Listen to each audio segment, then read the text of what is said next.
प्रणामी साष्टांग दंडवत ज्ञापन करता हूँ। तत्पश्चात नित्य लीला प्रविष्ट विष्णुपाद अष्टोत्तर सदमान श्री राम गोस्वामी महाराज एवं समस्त विष्णु की शरण मेरा यथायथ दंडवत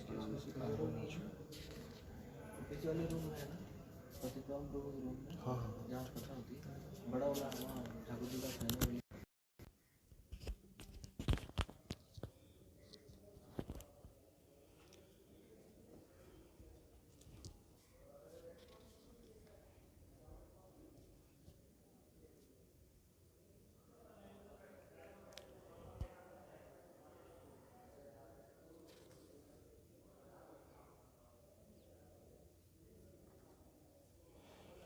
वाककण्ठे कलादोपि कमलकण्ठे मयि पुनः विशाखाङ्गानसपि च रुचिरक्षं प्रणयतु तथाहं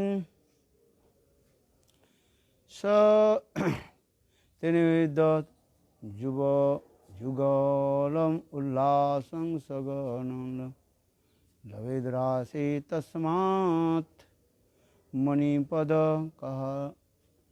कहरानी मुहु। कोकिल कंठी से भी मधुर कंठावली विशाखा जी मुझे गायन की मनोज्ञ शिक्षा प्रदान करें। उस गायन के द्वारा रास में नवजुगल श्री राधा कृष्ण के उल्लसित कर उनसे पुनः पुनः मणिवादक हरादि को उपहार स्वरूप में प्राप्त करूँगी। कुहुकंठे तिरस्कारी विशाखा सुंदरी गान विद्या विशाख शिखाइबे मोरे कृपा करी। সেই গানে রাধা কৃষ্ণে রাসে উল্লসিত শিব মণিপদ কাদি পারিতোষকে পাইব। श्रील रघुनाथ दास गोस्वामी प्रस्तुत श्लोक में विशाखा देवी के संगीत शिक्षा प्रदान करने के लिए प्रार्थना कर रहे हैं। इस प्रकार रति मंजरी, सर्वलीला, मुकुटमणि, रासलीला अरे आप बैठ फिर करें उसको छोड़ दो। उसके पीछे तो आप फिर नीचे कीर्तन शुरू हो जाएगा ना, फिर कुछ छोड़ दो, बैठ। रति मंजरी, सर्वलीला, मुकुटमणि, रासलीला, रस वैदग्धि, सुभाषित विविध रसयुक्त संगीत परिवेशक कर जुगल किशोर को प्रसन्न कर नानाविध उपहार प्राप्त कर अपने को धन्य मानती है। श्याम सुंदर की अभिलाषा जानकर स्वामी जी के आदेश से रति मंजरी मधुर कमनीय कंठ के द्वारा अपूर्व मधुर संगीत प्रस्तुत करती है। इस अपूर्व गान की शिक्षा उन्होंने विशाखा जी से पाई है, जिनकी अति कमनीय सुमधुर कंठ कोकिल की मधुर कुहू कुहू ध्वनि का पराभूत करने वाली है। रास रस कदम्ब में रति मंजरी विशाखा जी के साथ एकांत में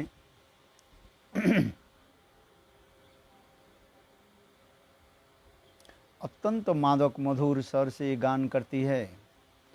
तब श्री राधा माधव आनंदित होकर अपने अमूल्य हार, अलंकार आदि उपहार साधु प्रदान करते हैं। इस पारितोषिक प्राप्ति से गुरु विशाखा देवी का हृदय आनंद से प्रफुल्लित हो जाता है। वे अपने परिश्रम सार्थक जानकर रति मंजरी की भूरी भूरी प्रशंसा करती हैं। राधा जी की अभिन्न प्रणया विशाखा देवी उनकी सेवा में दत्तचित्त होकर रहती है। वे अत्यंत वाक्पटु है तथा अपनी वाक्पटुता से श्री कृष्ण के भी पराजित कर देते हैं। श्री कृष्ण भी उनकी स्मित हास्य से प्रसन्न होते हैं। हरिदास गोस्वामी अपने स्वरूप में स्थित हो और रूपमंजरी रूप में जुगल सेवा साधन के लिए रस वैदग्ध्यपूर्ण कर्पूरवासित परिहासमय वाणी का शिक्षा पाने के लिए उत्कंठित होते हैं तथा इस परम सुस्वादु माधव मधुर रस संबंधी वाक्य परिपाटी शिक्षा के लिए भिखा जी का गुरु के रूप में स्मरण करते हैं। पूर्व श्लोक में हम लोग ने श्रवण किया था ये किस प्रकार ललिता देवी से अनेक प्रकार के शिक्षा आदि कला वो राधा जी से प्राप्ति करके और जुगल किशोर किशोर की जब रासलीला होती है उस रासलीला में कृष्ण के भी आनंद प्रदान करने के लिए ये समस्त सखियां अनेक प्रकार क्रीड़ा कौतुक आदि प्रकाश करती रहती हैं। समझ में आ रहा है? ये रास ये नहीं है केवल नित्य गीत आदि है व आलिंगन चुंबन आदि है। रास कहने से अनेकों प्रकार की लीलाओं की समावेश ही रास कहा जाता है। क्या बोला? अनेक प्रकार लीलाओं की समावेश है, एकत्रित होता है। जैसे मधुपान ये भी रासलीला के अंतर्गत है। नौका विलास, जल विहार, जमुना विहार है और पुष्पचूरी, पुष्पचूरी जानते हो है? झूलन लीला ये भी तो है। झूलन लीला अभी चल रही ना, ये रासलीला के सब अंतर्गत है। वंश पुष्पचूरी करते हैं ना, वो भी एक सुंदर लीला है। पुष्पचूरी की लीला कहते हैं ना है। सखियाँ जब चलती हैं तो कृष्ण जो है उस बगीचा के जो है माली के रूप में माने रहते हैं। अनेक लीलाएं हैं। कितने लीलाएं हैं, एक ही लीला थोड़ी है। तो सखियां जो है वो पुष्प जब ये करते हैं, चयन आदि करते हैं, कृष्ण पहुंच जाते हैं। कृष्ण जाकर के बोलते हैं भाई यहाँ पर तुम लोग पुष्पों की फूल क्यों चुन रहे हो? इस बगीचा के तो मालिक मैं हूँ, मैं फूल लगाया ये किया समझे? तो तब कहते हैं ये वृंदावन, ये तो वृंदावन, वृंदा देवी इसके मालिक है। वृंदावन शास्त्र में कहा गया है। वृंदा के नाम से ही वृंदा देवी नाम, वृंदावन नाम पड़ा है। वृंदावन करने से बृहद वृंदावन के समझना चाहिए। ये वृंदा देवी के नाम से जो है वृंदावन है। तो कहते कृष्ण कहते हैं यदि ऐसे कहो तो वृंदा तो मेरा स्त्री है, पत्नी है। तो पत्नी के संपत्ति पति के प्राप्त होता है। तो उस समय सखियाँ हंसती रहते हैं, यदि वृंदा देवी तुम्हारी पत्नी कैसे हो गई? हम लोग तो कभी सुना ही नहीं तुम्हें वृंदा देवी के साथ कोई शादी किया, ना कोई वो भजन कराया। वो होता है ना विवाह के बाद क्या कराता है? अरे भजन जो कराते हैं, भंडारा करते हैं ना लोग है। उसमें जो रिसेप्शन में लोग आते हैं, खिलाना पिलाना, ऐसे थोड़ी हो जाता है। शादी किया, लव मैरिज कर गया, बस अपने घर में दोनों बैठ गए, माला बदल कर लिया, हो गया क्या है? मंदिर में जा कर के ठाकुर जी के सामने बस हो गया, बस चल, ऐसे तो नहीं है। तो वृंदा तुम्हारी के शादी कैसे हुई? अच्छा वृंदा देवी के पूछो है। वृंदा देवी तो पास में ही है। वृंदा देवी के बुलाया गया, क्या वृंदा तुम इनके साथ कभी शादी किया? वृंदावती काले कुठुर के मैं जानता ही नहीं हूँ कौन है। ये तो ब्लैकमेल करने वाले हैं सब। कुछ लोग होता है ना स्टूपिड नॉनसेंस, कुछ लोग होता है वो ब्लैकमेल करते रहता है। उनके भजन साधन के एक बार किसी के साथ कुछ ब्लैकमेल करते रहते, दूसरे के एक करने के लिए ब्लैकमेल करते हैं ना वो बोले ये तो ब्लैक है और ब्लैकमेल करते रहता है। इनके साथ मेरा कभी शादी हुआ मैं जानता ही नहीं, और इसकी शादी कौन करेगा है? और ये ऐसे धूर्त है, जिस स्त्रियों को देखते हैं उसको वो पत्नी मानते हैं। थप्पड़ तक दिन बार खाते हैं, कोई पता भी नहीं है। जिसको देख लेते हैं तुम मेरा पत्नी हुआ, बड़ा के थप्पड़ देख देते हैं। बोले तू ऐसे क्यों करते जानते हो? सुखियाँ कहती हैं, बोले अरे उनके हाथ स्पर्श ही तो मेरा आनंद है। आज शादी विवाह करने के बाद पति पत्नी में ये भी तो एक प्रकार आनंद होता है।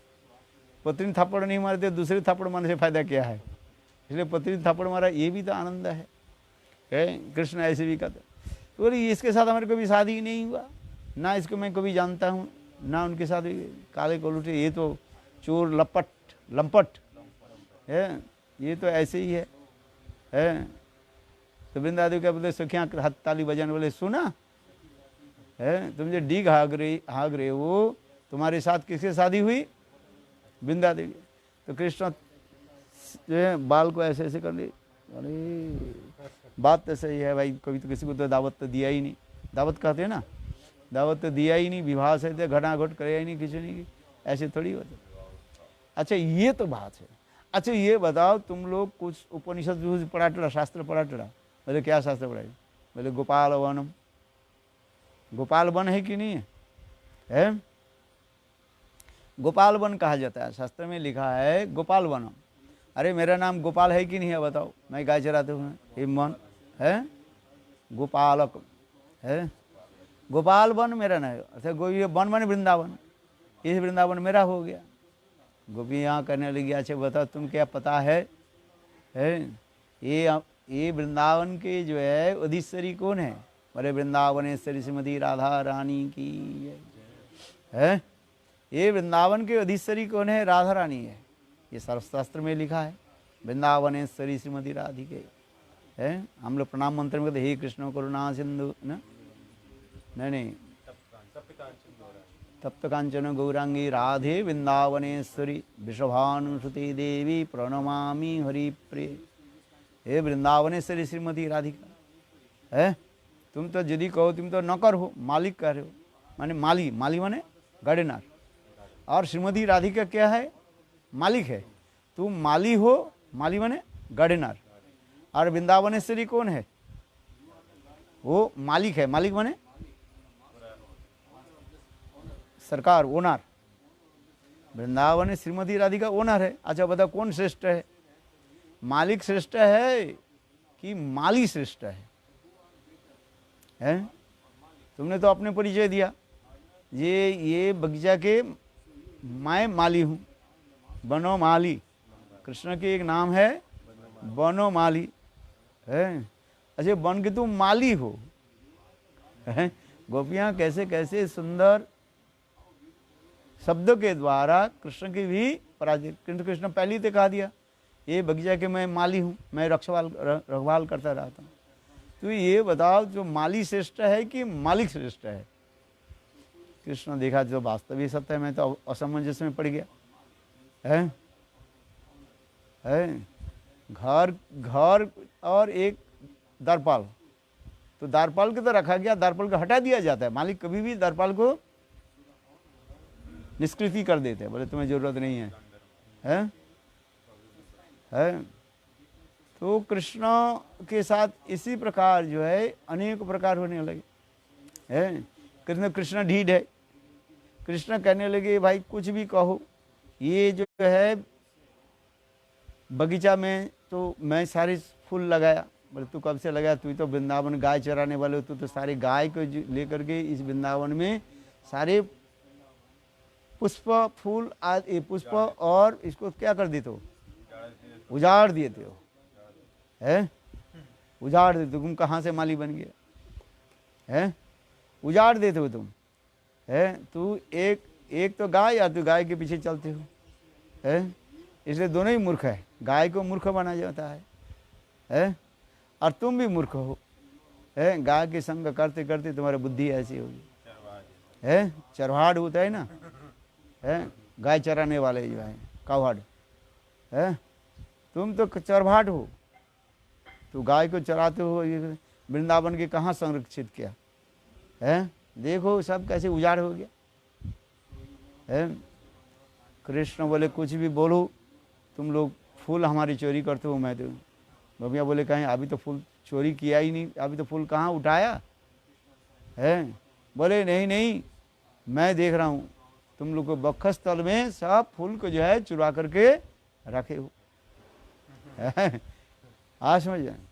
इसी प्रकार कृष्ण जबरदस्ती करके गोपियों के कुंचलिका आदि को जो है फाड़ने लगे और आगे की लीला वर्णन होने लगे। बोलो वृंदावन बिहारी लाल की है। इसी प्रकार कहते हैं पुष्प चोरी लीला भी है। बहुत कथाएं ये समस्त जो है हमारे श्रील रूप गोस्वामी पाद आदि ग्रंथ में पुष्प चोरी लीला भी बताया गया है। रूप गोस्वामी पाद के ग्रंथ में ये समस्त वर्णन है बहुत है। अनेक लीला है। कृष्ण लीला जितने बोलते रहे उसके कभी समाप्त नहीं होते है। तो इसी प्रकार दानघटी की लीला है। अनेकों लीला कृष्ण दानी भी बनते हैं। दानी माने टैक्स कलेक्टर। दानी, दानी शब्द की हिंदी क्या बोलते हैं? ये तो जो डोनार होता है। दानी माने टैक्स जो कलेक्ट करते हैं, टैक्स कलेक्शन करते हैं ना। दान है, डोनार नहीं है। या दानी शब्द की अर्थ होता है टैक्स कलेक्टर। अभी टैक्स कलेक्टर करते हैं। जब हम रामपुर दान घाटी पर जाते हैं ना, दान घाटी पर जो जाते हैं कृष्ण यहाँ पर दानी रूप में खड़े हो जाते हैं। दानी शब्द के हिंदी में होता है क्या? Tax collector. यह दान देने वाला नहीं है। दान घाटी के लीलाएं जो है कृष्ण दान कलेक्ट माने क्या बोलते हैं? टैक्स कलेक्टर है। ये समस्त अनेकों लीला है जिससे हमारी वो क्या बोले दान घाटी की लीला है बने, जिसके लिए रूप गोस्वामी पाद क्या लिखा है? दान के लिए कौमुदी ग्रंथ को दर्शन लिखा। और फिर इसके बाद रघुनाथ दास गोस्वामी और एक ग्रंथ लिखा जिसके कहते हैं दान निवर्तन है। क्या ग्रंथ के नाम है? रघुनाथ दास गोस्वामी पाद। इनके है दान के लिए कौमुदी और रघुनाथ दास गोस्वामी के है बहुत सुंदर है। या भूल गए। एक है, चलो वहीं पर है ना। चलते चलते आपको गोवर्धन परिक्रमा करोगे, दान घाटी से आगे चलने से 100 मीटर के 200 मीटर चलने पर एक कुंड आता है जिसका दान निवर्तन कुंड है। अरे बहुत, ये तो दान घाटी से थोड़ा जान गया। हाँ, आप बीच में मान लिया आनूर गांव के बीच में पड़ जाए। आनूर गांव उद्वैत पास ही है। इसके कहा जाता है दान निवर्तन कुंड अष्टकम है। वो भी बहुत सुंदर है। रघुनाथ दास गोस्वामी इसको लिखा गया है। ये समस्त जो है अनेक प्रकार लीलाएं कहा जाता है। कृष्ण कृष्ण है। विरह में मिलन और मिलन में विरह की होता है। आ समझे विप्रलंब, इसलिए यहाँ पर दिखा रहे हैं ये प्रेम में जो कथा जो है विप्रलंब में वो समस्त लीला आदि स्मरण ज़्यादा होता है। मिलन में तो जो हो गया और विरह में वो समस्त मिलन लीला की अधिक रूप में स्मरण होता है। इसलिए कहा जाता है विरह शब्द की अर्थ इसलिए कहा गया। बी माने विशेष, रह माने केली व मिलन। विशेष रूप में है मिलन व केली विलासी कहा जाता है विरह है। जैसे वैराग्य, वैराग्य की साधारण अर्थ है रिनाउंसिएशन, किंतु वास्तव रूप में गौड़ीय वैष्णव की विधान के अनुसार विरह वैराग्य शब्द के विशेष राग है। वैराग्य जो भक्ति रसंग प्रजत्नी उपायन माम अनभिस्वंदम कृपाम्बुधिर्यत पर दुख दुखी सनातन स्तम कहु प्रभुमाश्रयामि है। वैराग्य युग भक्ति रसंग प्रजत्नी उपायनो माम अनुभीस्वंदम कृपाम्बुधिर्य पर दुख दुखी सनातन स्तम प्रभुमाश्रयामि है। रघुनाथ उसमें विलास पुष्पांजलि ग्रंथ में इसी तो वर्णन कर रहे हैं। ये वैराग्य युक्त भक्ति रस है। वैराग्य युक्त भक्ति रस में विशेष राग युक्त जो भक्ति सेवा है वो क्या है ना?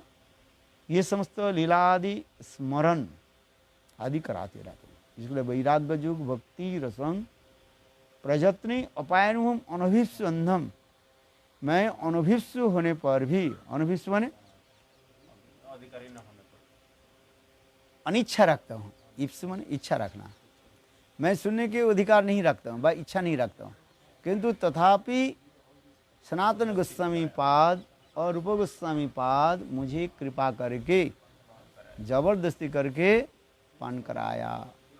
ये कहते वैराग्य युग भक्ति रसंग प्रयत्नी अपायन माम अनुभीस्वंधम कृपाम बुधिर्य पर दुख दुखी सनातनस्तम प्रभुमाश्रयन।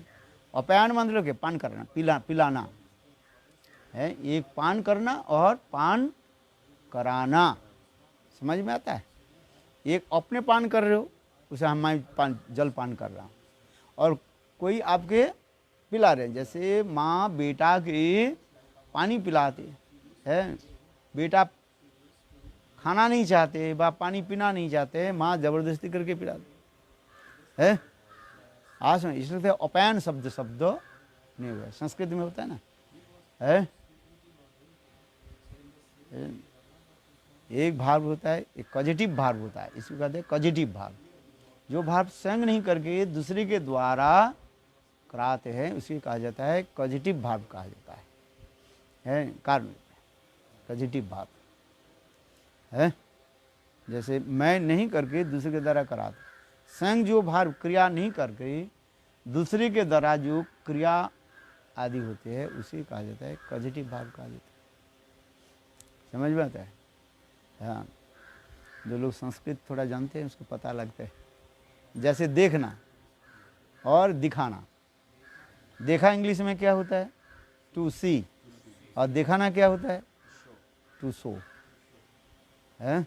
मदर शोज द मून है टू हर सन, माँ अपने बेटा के जो है चंद्रमा दिखाती है, और सन ही सीज द मून। देखो यहाँ पर सी शब्द हो गया और वहाँ पर क्या हो गया, सो शब्द हो गया है, माँ दिखाती है। तो इसी प्रकार जो है ये अपायन शब्द के, मैं इसलिए कह रहा हूँ अपायन शब्द के अर्थ होता है जो मैं पान करना नहीं चाहता था, स्वेच्छा से मैं पान करना नहीं चाहता, किंतु सनातन गोस्वामी पाद रूप गोस्वामी पाद मुझे ऐसे वैराग्य रसयुक्त भक्ति, वैराग्य रसयुक्त भक्ति जिसे कहा जाता है ब्रज प्रेम, विशेष राग है, ब्रज रागानुगा जो भक्ति उन्होंने मुझे पान कराया। इसलिए वैराग्य युग भक्ति रसंग प्रयत्न अपायन, अभी लिखे कहते हैं प्रयत्न, प्रयत्न में अत्यंत ममता युक्त के साथ जो सेवा होता है इसे प्रयत्न कहा जाता है। प्र माने प्रकृष्ट रूप में, जत्न माने आदर करके जो सेवा आदि होती है प्रयत्न। यदि वैराग्य युग भक्ति जैसे भक्ति प्रयत्न अपायन माम अनभिस्वंदम, और अनभिस्व भी कह रहे, मेरा इच्छा नहीं था, इनके दैन्य है, और अंधम, मेरा कोई ज्ञान नहीं है, भक्ति की बारे में मेरा कोई ज्ञान नहीं है। रघुनाथ दास गोस्वामी दैन्य करके कह रहे हैं मेरा भक्ति में कोई ज्ञान नहीं है, और इसमें भक्ति में फिर वैधि भक्ति के छोड़ करके क्या रागानुगा, ब्रज रागानुगा भक्ति को, प्रेमामृत भक्ति को मुझे पान करा रहे हैं। देखो कितने सुंदर है। इस प्रकार पूर्व श्लोक में हम लोग जो श्रवण किया था है, क्या क्या श्रवण किया था है, नब्ब दिव्यम कब्बं सकृतम अतुलं नाटक कुलं प्रहेले गुरार्थ सखी रुचि भी रुचि सखर बिना धनी गति कदा सिन्होल्लास ललित ललित प्रेरणा बलाद सलज्जगनानं गंधर्व सरस सकृतिच्छयोति माम। है पूर्व श्लोक में काल हम लोग ने इसको पाठ किया था। ये किस प्रकार सौभाग्य, वो मेरा सौभाग्य कब होगा ये श्रीमती ललिता देवी के अनुरोध से श्रीमती राधा जी की स्नेह और उल्लासपूर्वक किंतु कुछ लज्जा के अनुसार मुझे एकांत में स्वरचित नाटक, नए नए काव्य, गूढ़ार्थ, पहेली है तथा मूर्छना आदि युक्त बिना वादन की शिक्षा देंगी। पहेली के शब्द क्या लिखा है? पहेली शब्द क्या है? गूढ़ार्थ पहेली है।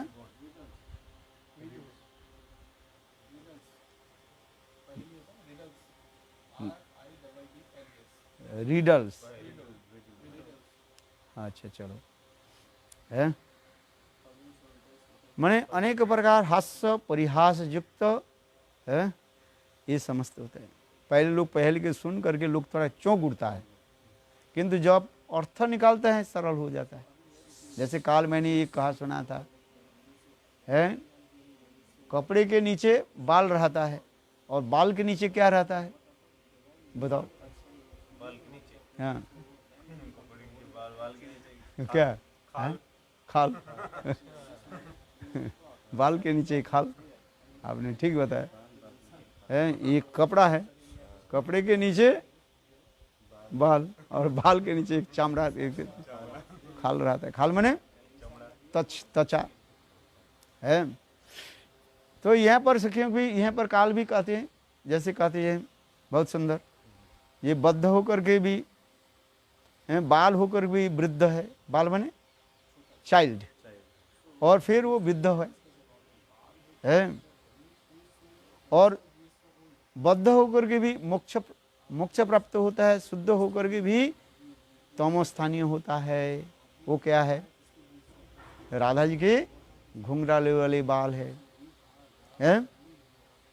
काल ये सब कथा सुना था नहीं है? बद्ध अच्छा, तो इसी प्रकार जो है अनेकों प्रकार के जो है लीला आदि को वहीं पर। तो फिर दूसरी इसी श्लोक में, अभी हम लोग जिस श्लोक में जा रहे हैं, यहाँ पे कुहक कंठी कंठादेवी कमलकंठी मई पुनः विशाखाएं, विशाखे के साथ कैसे कैसे श्रवण करेंगे है, कौन सा शिक्षा प्राप्ति करेंगे है। ये विशाखा देवी जो है गायन की शिक्षा मनुष्य को प्रदान करेगी है। शिविशाखा पदे संगीत सीखी है, पालदासी करी ललिता सुंदरी, हमारे लैया कवे श्री राधिका पदे काले मिलाइबे, आज्ञा से बास समर पीबे, आज्ञा से बास समर पीबे, आज्ञा से बास समर पीबे, हमारे लोइया कवे श्री विशाखा पदे संगीत सीखीब, कृष्ण लीला रसमय शिरति मंजरी शिरस मंजरी सदय। कितना सुंदर भक्तिमोहन ठाकुर के कीर्तन पढ़ माने कीर्तन करने से इतने हृदय द्रवीभूत हो जाता है। इसलिए तो कहता है रसिक भक्त संगे रही प्रीति रंगे, ब्रजपुरी बसती करिया है। तो इसी प्रकार जो है राधा जी से अनेकों प्रकार की जो है ये समस्त है श्रवण आदि करेंगे है। और श्रवण आदि के फिर रास लीला में है, वहीं पर ये समस्त एक एक कला को प्रकाश करेंगे है। ब्रह्म वैवर्त पुराण में इतने सुंदर वर्णन है, क्या बताऊं है। उसमें सब सखियां मंजरी से लेकर के समस्त सखियां अपने अपने कला को जो है प्रदर्शन करते रहते हैं। जैसे इस संसार में है लोग जैसे प्रदर्शन करते हैं है, कोई सिर पर जो है 2-4 घड़े ले लेते हैं, हाथ में जो है वो ले लेता है, क्या बोले, दीपक ले लेते हैं, जलती हुई दीपक ले लेते हैं। और फिर कैसे चलती है? तलवार के ऊपर पैर रख करके चलती है हाँ समझे, अपने कलाप उसके ऊपर फिर भी नित्य भी करते रहते। कोई एक रस्सी के ऊपर भी वो चलते हैं, है घड़ा 3-4 घड़ा रख करके ऐसे करके चलते, कला आदि दिखाते रहते हैं। रासलीला में ये समस्त कला आदि दिखाना पड़ता है सबको, है जिसमें जो है अनेकों जो है वहाँ पर वर्णन होता है, कितने देव देवियाँ है वहाँ पर सब सुंदर मनुष्य रूप धारण करके ये समस्त लीला आदि दर्शन करते रहते हैं। ये सब लीला दर्शन आदि करने के लिए स्वर्ग से समस्त देव देवियाँ भी उपस्थित हो जाते हैं। आज में केवल देव देवियों की वही लीला के दर्शन करके योग्य नहीं होता है, जहाँ पर राधा कृष्ण की निगूढ़ निकुंज विलास में जो समस्त लीला आदि है आज समझिए, वो लीला दर्शन नहीं होते है। क्योंकि लोग कहीं की शास्त्र में लिखा भी गया, ये देवताओं की सौभाग्य नहीं हुआ राधा कृष्ण के रासलीला दर्शन करने के लिए। यहाँ पर रासलीला दर्शन करने के तात्पर्य जो होता है वह समस्त जहाँ पर निगूढ़ जो लीला जो है हाँ समझ रहे हैं। ये निगूढ़ लीला क्या है, जैसे निकुंज वन में राधा कृष्ण की जहाँ पर अंतरंग लीला आदि रहते रहे है, हाँ समझ रहे, वो समस्त जो है लीला नहीं हो, वो ये जो है देव देव के दूसरे की दर्शन करके सौभाग्य नहीं होता है। उससे जोगमाया उनको क्या करते हैं, मूर्छित कर देते हैं। इसलिए कहते हैं ना दिव्य विमान गतयु है।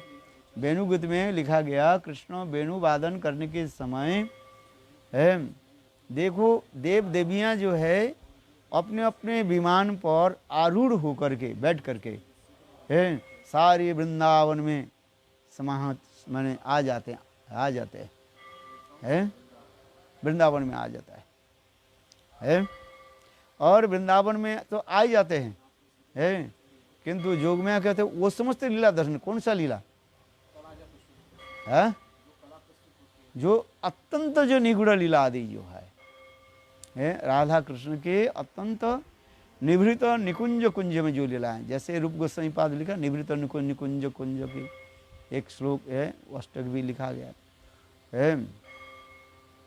वो समस्त लीला आदि इन लोग के दर्शन नहीं होता है।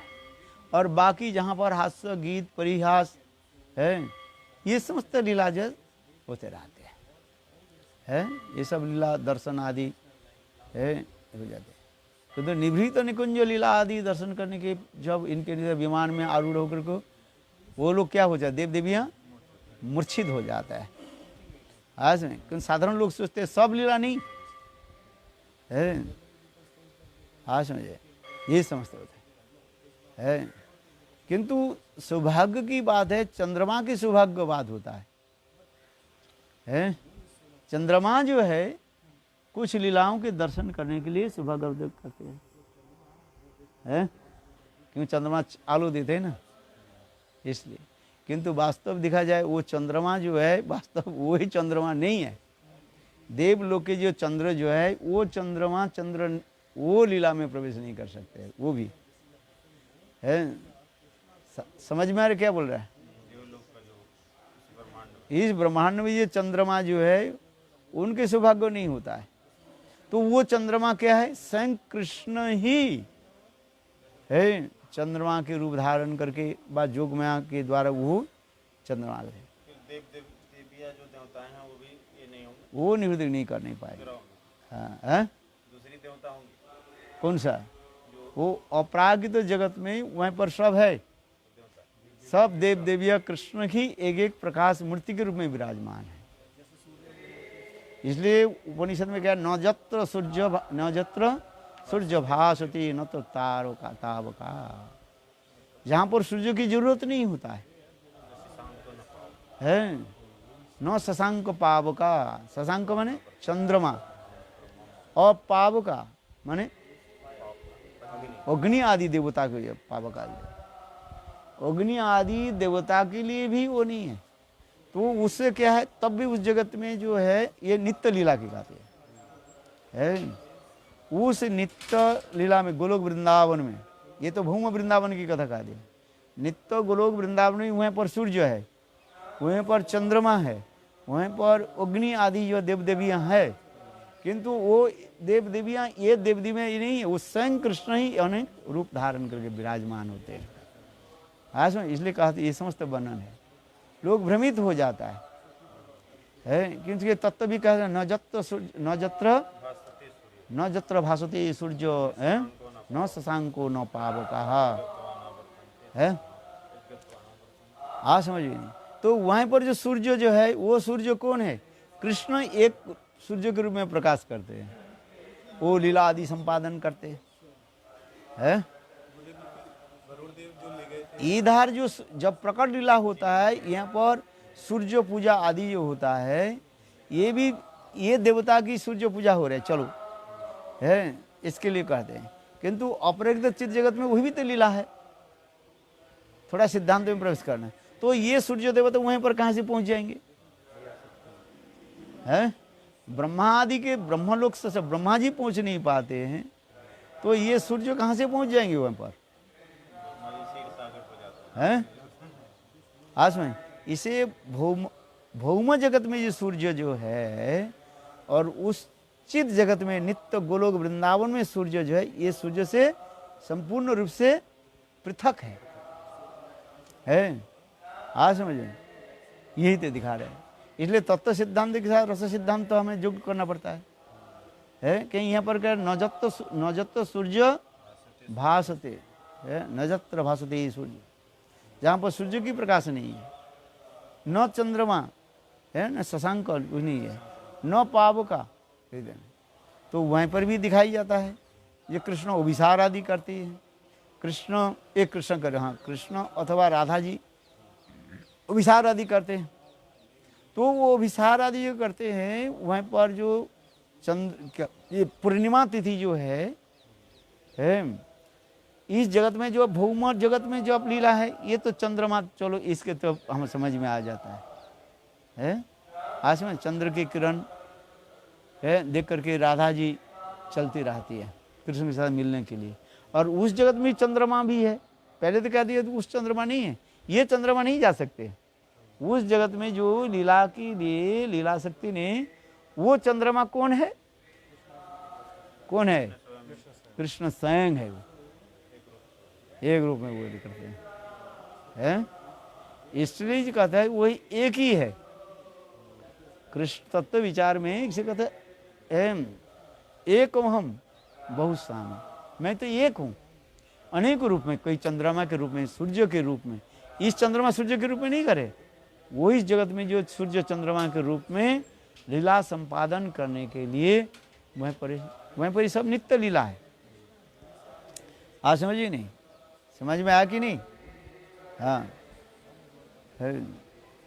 तो इसलिए कहते हैं राधा जी के अभिन्न प्राण विशाखा उनकी सेवा में दत्तचित्त होकर रहती है, अत्यंत बाकपटु है तथा अपने बाकपटु से कृष्ण की भी पराजित कर देते हैं।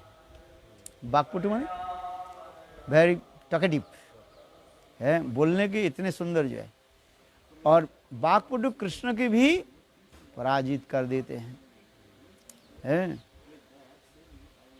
श्री राधा माधव की आनंद देकर हार अलंकार आदि उपहार स्वरूप प्रदान करती हैं।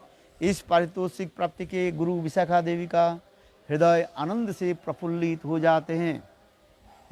देखो यहाँ पर कह रहे हैं विशाखासी से पाई गई अनेक प्रकार मधुर संगीत आदि अपूर्व गान की शिक्षा उन्होंने विशाखासी से पाई, जिनकी अति कमनीय सुमधुर कंठ कोकिल की मधुर कुह कुह ध्वनि से पराभूत करने वाले हैं।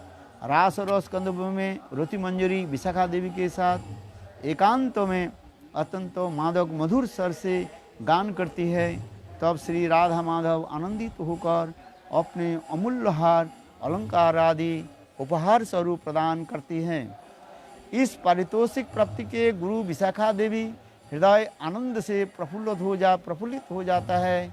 वे अपना परिश्रम सार्थक जानकर रति मंजरी की भूरी भूरी प्रशंसा करती है। देखो विशाखा देवी सीख करके कैसे इनके करना आ जाता है। जैसे एक छोटा सा लीला करके समाप्त करता हूँ।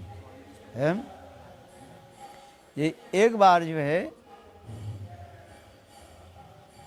कृष्ण राधा जी अपने नृत्य कला के प्रस्तुत कर रही थी, दिखा रही थी। कृष्ण नृत्य कला को प्रस्तुत कराया, दिखाया। फिर राधा जी की बारी आई, राधा जी नृत्य कला को प्रस्तुत करने लगी, जहाँ पर समस्त सखियाँ भी बैठी हुए हैं। कौन? ललिता, विशाखा आदि प्रस्तुत कर, सब बैठी हुए, हजारों लाखों सैकड़ों सखियाँ बैठी हुई हैं। तो राधा जी की, हाँ लट्ठी रखना चाहिए ना, सब पिछाड़ कर दे। राधा जी क्या करने लगे? राधा जी नृत्य करते करते राधा जी के अकस्मात जो है वो खोल गया मेखला। मेखला माने कमर के जो करधनी कहा जाता है, हाँ समझे, ऑर्नामेंट से है, करधनी से कहता है, वो मेखला खोल गए। राधा जी के पता नहीं था, है जो मेखला जो खुल गया है। दूसरे ललिता विशाखा आदि हंस रही है। भाई ललिता विशाखा राधा जी के सेम कैटेगरी है ना, है। राधा जी देखने लगी ये सबसे क्यों हंस रही है? तो ललिता जी ने क्या कि इंगित कर दिया रोती मंजरी को, है ये जाओ, है राधा जी के जो है वो कमर में जो मेखला जो है उसके पहना दो। तो रोती मंजरी भी है राधा जी की ऐसी लीला करते हुए उन्होंने क्या कि है करते करते वो जा करके नृत्य कला के ऐसे प्रस्तुत करते हैं, रति मंजरी प्रस्तुत करते हुए है राधा जी के पास जाकर के बहुत सूक्ष्म रूप में बहुत जल्दी जल्दी ही राधा जी के मेखला को बांध दिया। अच्छा है, तो लास्ट लीला तो समाप्त हो गई यहाँ पर, है लीला यहाँ पर समाप्त हो गया। अच्छा, लीला समाप्त होने के बाद राधा जी है सखियाँ अपने अपने स्थान पर चले। राधा जी है थोड़ा गुस्सा हो गया, किसके प्रति? है रति मंजरी के प्रति। क्यों? ये तुमने जो श्रृंगार किया था हमारा है ये ठीक से तुम नहीं किया है, जिसके सखी समाज में मेरा आज हंसी मजाक हुई है। देखो आज समझ में। तो उस समय क्या कि राधा जी बिगड़ करके रोती मंजरी के डांटने लगी, मेरे कुंज के बाहर जाओ। राधा जी किसको डांट दिया? रोती मंजरी के, ये मेरे कुंज से बाहर जाओ, आने की जरूरत नहीं है। इतने दिन तो घास काटा गया है, क्यों ठीक से नहीं किया? भाई सेवा में कहीं त्रुटि हो वो तो डांटेगी, है प्रणय कोप हो गया। राधा जी के क्या हुआ? प्रणय कोप हुआ, डांटने लगे है। राधा जी जब डांटने लगे, रोती मंजरी बाहर जाकर शीशक से रो रही थी है। राधा जी तो कुंज से बाहर कर दिया अपने कुंज से, और रोती मंजरी बाहर में रो रही थी हैं। इतने समय ललिता देवी आई। ललिता देवी देखा तो रोती मंजरी की रो रही है। रोती मंजरी के रोते हुए देख करके है ललिता देवी ने क्या कि है रोती मंजरी के लेकर के फिर राधा जी के कुंज में प्रवेश किया है। और राधा जी के जो है ललिता देवी अनेक प्रकार के प्रबोधन वाक्य और सुंदर शब्दों के द्वारा करने लगी। क्योंकि ललिता देवी कैसे है? प्रखरा है ना। ललिता देवी जो बोलेगी राधा को मानना पड़ता है। ललिता भी वयस में बड़ी बड़ी भी है, सब प्रकार की है, गुण संपन्ना।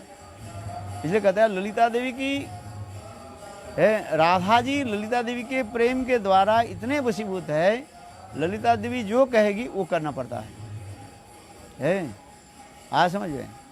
इसलिए सखी समाज में ललिता देवी की श्रेष्ठत्व दिखाया गया।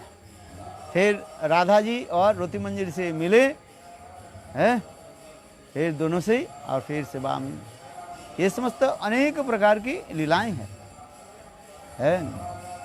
ये समस्त हमारे गोस्वामी वर्ग ग्रंथ में अनेकों जगह में है इसे वर्णन किया गया। बोलो वृंदावन बिहारी लाल की जय जय श्री राम। चलो हो गया। अच्छा, जो ये वरुण देव गए थे नंद बाबा को लेके, हैं वरुण जी के गढ़ जो है ये नंद बाबा जी को लेके वरुण लोग चले गए थे। ये तो भौम लीला में तो नैमित्तिक लीला ही हुई है। इन्हें नैमित्तिक लीला बोलेंगे। कौन सा? ये वाली जो लीला है वरुण लोक वाली जो लीला है नैमित्तिक लीला बोलेंगे। नैमित्तिक बोल रहे हैं। इस जगत के जो भौम लीला कहा जाता है, हाँ, इसके भौम लीला समझे। नैमित्तिक लीला नित्य लीला में क्या अंतर? नैमित्तिक लीला किसको कहा जाता है? अभी शायद नैमित्तिक लीला किसको कहा जाता है? निमित्त से, जिसके जैसे असुर मारण आदि, इसको नैमित्तिक लीला कहा जाता है। उस जगत में असुर मारण आदि लीला नहीं है, इसके भाव है। इस जगत में वो दिखाई पड़ता है। आप प्रश्न की जो गड़बड़ कर देते तो गड़बड़ हो जाते हैं। ये नैमित्तिक लीला नहीं है, ये समस्त लीला इसे भौम लीलाकार है, इसके भौम लीलाकार है। और उस जगत में जो है उस समय तो लोग हैं सब है, किंतु वहाँ पर असुर नहीं। जहाँ जहाँ पर असुर मारण आदि लीला होता है, कुछ लीलाएं जो वर्णन किया गया उसके नैमित्तिक लीला जो ये प्रकट लीला में है और अप्रकट लीला में नहीं है, समझते थे है, उसके नैमित्तिक लीला का जो है। जैसे कृष्ण के जन्म लीला है, वो भी नैमित्तिक लीला में आ रहे है। वहीं पर कृष्ण के जन्म हर रोज थोड़ी जन्म होता है। बच्चा को माँ तो एक बार ही जन्म देता है ना, बार बार जन्म देता है। एक ही बच्चे को तो एक बार ही जन्म देता है। कृष्ण के जन्म हो गया, बस इतना ही तक। तो यहीं पर वहीं पर जन्म महोत्सव जो लीला तो है, किंतु उसके माने क्या बोले फॉर्म नहीं होता है। इसलिए जीव गोस्वामी पाद ये सब वर्णन करते जा रहे हैं। हाँ समझे, कौन कौन लीला नित्य लीला, कौन कौन लीला नैमित्तिक लीला, ये समस्त वर्णन है। हाँ समझे, इतना ही रखना चाहिए। भौम जगत की लीला प्रकट और अप्रकट लीला में, अप्रकट लीला में कुछ लीलाओं को कहा जाता है, विशेषकर जहाँ पर असुर मारण लीला आदि होता है, उसके उस लीला के होता है नैमित्तिक लीला कहा जाता है। हाँ समझे। और इस जगत में जो प्रकट है, कंस बौद्ध आदि हो रहे हैं और असुर आदि बौद्ध हो रहे हैं। और नित्य लीला में वहीं पर ही समस्त लीला आदि है, वहीं पर भी कंस बौद्ध आदि है, असुर मारण लीला आदि है, किंतु उसमें कोई फॉर्म नहीं है, भाव मात्र कहा गया है। वो भाव भी क्या है उसको भी समझना बहुत कठिन होता है। हम तो भाषा शब्द कहा देते हैं, वो जीव के सही बात कर रहे हैं। वो जुग माया उसी प्रकार लीला आदि करते हैं। ऐसा हाँ, होता होगा कंस मर गया। मर गया, आज कंस मर गया, बस इतना ही था। आज कृष्ण जन्म ले लिया, बस ये जन्म